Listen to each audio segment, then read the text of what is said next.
చేస్తున్నారు, మేము కొత్త త్యాగం చేస్తున్నాం, and it is a part and parcel. Joshna గారు ఐల్ కమ్ అగైన్ అండి. శ్రీధర్ రెడ్డి గారు, 2014 నుండి 2019 వరకు ఆంధ్రప్రదేశ్ రాష్ట్రము ఐటీ హబ్గా, డెవలప్మెంటల్ హబ్గా ఉంది. 2019 నుండి 2024 వరకు ఆంధ్రప్రదేశ్ రాష్ట్రము గంజాయి హబ్గా మారింది అని చెప్పి ఆంజనేయ రెడ్డి గారు అన్నారు, నేను అనలేదు. ఎట్లా శ్రీశైలం గారు, ముఖ్యంగా ఇక్కడ literates, illiterates, literate party, illiterate party అని ఉంటుందండి.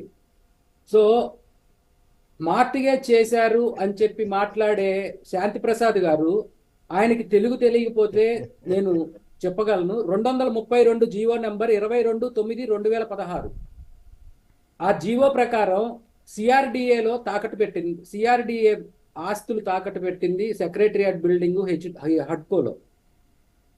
హడ్కో బ్యాంక్. ఇదిగోండి జీవో, కావాలంటే ఆయనకు పంపిస్తాను. ఓకే, సో అలాగే సిఆర్డిఏ పరిధిలో ఉన్నటువంటి బిల్డింగ్ తాకట్టు పెట్టారంటే జిఏడి రెస్పాండ్ అవ్వాలంటున్నారు. జిఏడి రెస్పాండ్ అవ్వదండి, సిఆర్డిఏ రెస్పాండ్ అవుతుంది. ఆ రోజు సాయంత్రమే సిఆర్డిఏ వాళ్ళు ఖండనిచ్చారు. తర్వాత మేడం గారు ఏదో చెప్తుంటారు,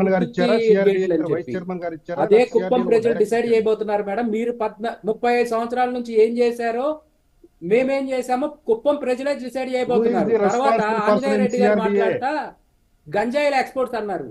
అసలు ఆంజనేయ రెడ్డి గారు ఏం మాట్లాడతారో నాకైతే అర్థమే కాదు. ఆ గంజాయి ఎక్స్పోర్ట్స్ చేసినందుకైనా ఐదో పొజిషన్ లో ఉన్న ఆంధ్రప్రదేశ్ అని చెప్పి కేంద్ర ప్రభుత్వం ప్రకటించింది. ఏం మాట్లాడతారండి? తర్వాత ఐటీ 2000 కోట్లు అంటున్నారు. 2000 కోట్ల రూపాయల ఐటీ ఎక్కడి నుంచి వచ్చింది? 2019 ఐటీ ఎంత? 2019 ఐటీ ఎక్స్పోర్ట్స్ ఎంత? 2014 ఐటీ ఎక్స్పోర్ట్స్ ఎంత? ఏది తెలియకుండా ఊరికే మాట్లాడితే నేను ఛాలెంజ్ చేసి చెప్తున్నా. మ్యారైన్ ఎక్స్పోర్ట్స్ లో వీఆర్ నంబర్ 1, మ్యారైన్ ఎక్స్పోర్ట్స్ లో వీఆర్ నంబర్ 1, ఇండస్ట్రియల్ ఎక్స్పోర్ట్స్ లో వీఆర్ నంబర్ 1. ఐటీ ఎక్స్పోర్ట్స్ ఎంత చేసిందో ఈ రాష్ట్ర ప్రభుత్వం నేను పంపిస్తాను మీకు. ఆంజనేయ రెడ్డి గారు, మీకు నేను మళ్ళీ ఇంకోసారి చెప్తున్నా, 2014 ఐటీ ఎక్స్పోర్ట్స్ మీద 2019 నాటికి తగ్గింది. ఓపెన్ ఛాలెంజ్ మీ కేంద్ర ప్రభుత్వం చేసేసిన దానికే. మీరు ఛాలెంజ్ చేయగలిగితే చెప్పండి. మీరు ఎంత తగ్గిందో ఇప్పటికి చెప్పరు. తగ్గిందంట 2014 ఎంత, 2019 ఎంత, 2021 ఎంత, మీరు చెప్పండి సార్. మీతో నేను ఏకీకరిస్తున్నాను. లిటరేట్ పార్టీలు, ఇల్లిటరేట్ పార్టీలు ప్రధానంగా ప్రాతినిధ్యం వహించేది వైసీపీ ఇల్లిటరేట్ పార్టీ. మాట్లాడారు కాబట్టి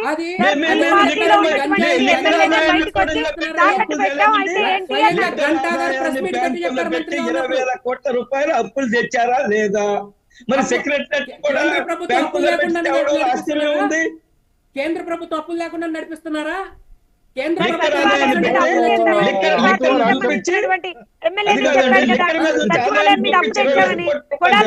చెప్పింది అవును తెచ్చామైతే ఏంటి, మా ఇష్టం మేము తెచ్చామైతే ఏంటి అన్నాడు. కొడాలనే కదా అడిగింది. ఉంటే యువతలో నేను కూడా వాగుతాను, వాళ్ళకి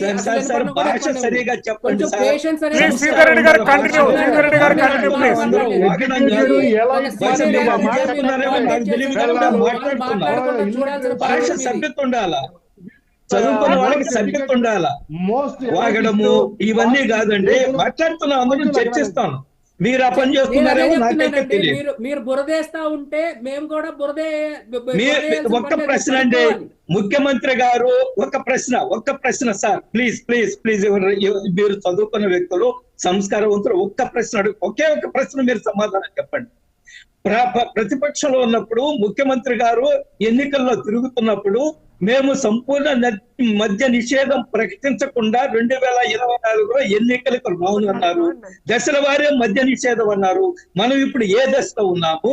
24కు మీరు సంపూర్ణ మద్య నిషేధం ప్రకటించి వస్తారా? చెప్పండి, ఒక మాట చెప్పండి. ఆంజనేయ రెడ్డి గారు, నేను అదే చెప్తున్నా. ప్రజలకి ఖచ్చితంగా జగన్మోహన్ రెడ్డి గారు ఈ రాష్ట్ర ప్రజలకి మద్యం విషయంలో ఒక క్లారిటీ ఇచ్చే ఓటు అడగబోతున్నాడు. ఇంకా ఎక్కువ అమ్ముతామనే, కొత్త బ్రాండ్లు తెస్తామనే క్లారిటీ. నేను మిమ్మల్ని సూటి ప్రశ్న అడుగుతున్నాను. సంపూర్ణ మద్య నిషేధం ప్రకటించి ఎన్నికలకు వస్తున్నారా? మీరు సంపూర్ణ మద్య నిషేధం ప్రకటించి ఎన్నికలకు వస్తున్నారా? ఏమి క్లారిటీ? కొత్త బ్రాండ్లు, కొత్త పేరుతో క్లారిటీ ఇస్తారా? మీరు కొత్త బ్రాండ్లు తెచ్చి క్లారిటీ ఇస్తారా? లేదా సంపూర్ణ మద్య నిషేధం ప్రకటిస్తారా? ఇది చెప్పండి సార్ సూటిగా. ఈ మీరు విషయంలో సూటిగా చెప్పండి సార్.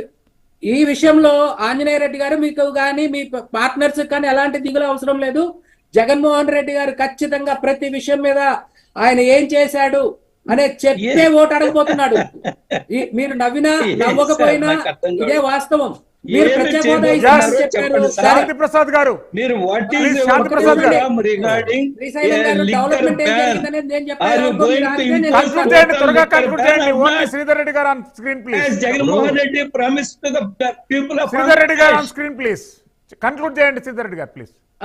ఇక్కడ డెవలప్మెంట్ పారామీటర్స్ ఒక జిఆర్ రేషియో అంటే గ్రాస్ ఎన్రోల్మెంట్ రేషియో, పిల్లలు ఇంటర్మీడియట్ లో ఎంతమంది నుంచి డిగ్రీకి వెళ్తున్నారు, డిగ్రీ నుంచి పీజీకి ఎంతమంది వెళ్తున్నారు అనేది ఒక ముఖ్యం. సో మేము ఎక్కడి నుంచి ఎక్కడికి వెళ్ళామని చెప్పి కేంద్ర ప్రభుత్వం ప్రకటించిన దాంట్లో 6% గ్రోత్ వచ్చింది. అంటే ప్రతి 100 మందికి 2014-19 కంటే కూడా ఇప్పుడు ఎక్కువ 6% ఎక్కువ మంది చదువుతా ఉన్నారు. అంటే ఏంటంటే అభివృద్ధి వైపు వెళ్ళటం కాదా? నంబర్ 1. నంబర్ 2, ఇదే కేంద్ర ప్రభుత్వం జీడిపి గ్రోత్ లో ఆంధ్రప్రదేశ్ 11.42% లో వెళ్ళింది అని చెప్పి అనౌన్స్ చేసింది. అది గ్రోత్ కాదా? తర్వాత ఎక్స్పోర్ట్స్ లో 5వ స్థానానికి వచ్చాం, అది వాస్తవం కాదా? ఇవన్నీ ఎలా జరిగినాయి?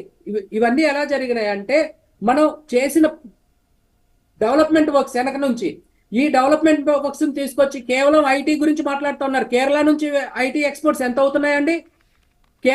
ఆల్మోస్ట్ కేరళ స్టేట్ ఎంతో, మన ఏపీ స్టేట్ కూడా అంతే ఉంటుంది ఇంచుమించు జనాభా ప్రకారం. కేరళ నుంచి ఎంత ఎక్స్పోర్ట్స్ జరుగుతున్నాయి, రాజస్థాన్ నుంచి ఎంత ఎక్స్పోర్ట్స్ జరుగుతున్నాయి. వాళ్ళ రాష్ట్రమే విడిపోలేదు. సో అడ్డంగా తలకాయ ఊపడం కాదండి. సో ఒక్కొక్క స్టేట్ కి ఒక ప్రొడక్ట్ లేకపోతే ఇప్పుడు నేను ఒకటే అడుగుతాను. శ్రీధర్ రెడ్డి గారు, శాంతి ప్రసాద్ గారు, విశాఖ